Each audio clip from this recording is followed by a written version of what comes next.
Joriy yilning 15-may kuni davlatimiz rahbari raisligida o'tkazilgan video selektor yig'ilishida Surxondaryoda 2000 AQSh dollari miqdorida maosh olayotgan ustozlar borligi e'tirof etilganda Prezident Shavkat Mirziyoyev bunaqa oylik Buyuk Britaniyada ham yo'q deya vohalik pedagoglar mehnatini yuksak baholadi.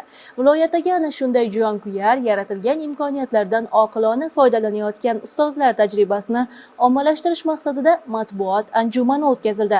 Viloyatning olis va chekka hududida bo'lib o'tgan tadbirdan muxbirimiz Bekzod Qodirov xabar beradi. Uzun tumandagi ixtisoslashtirilgan maktabda Surxondaryo ta'limiga oid matbuot anjumani bo'lib o'tdi.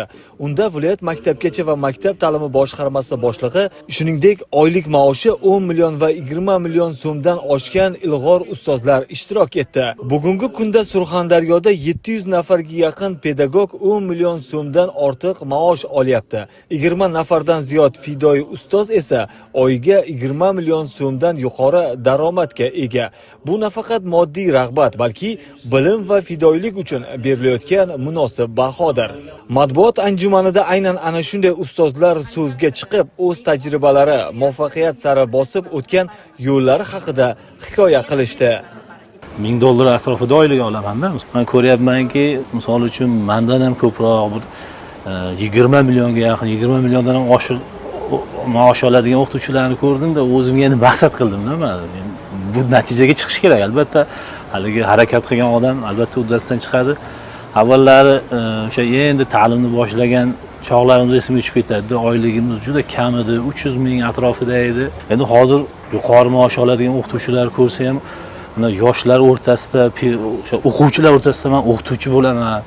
Aynan sizga o'xshagan o'qituvchi bo'laman deb o'quvchilar aytib qolsa bir boshqacha bo'lar ekan-da. Bu o'zingizni faxr, iftixor tuyarganingiz. Endi men bu anjumanda yanada o'sdim-da. Endi maqsadim yanada yuqori natijalarga erishish uchun o'z ustimda ko'proq ishlayman. Harakat qilgan odam uddasidan chiqar ekan-da. 30 million haqida gapirishyapti-da.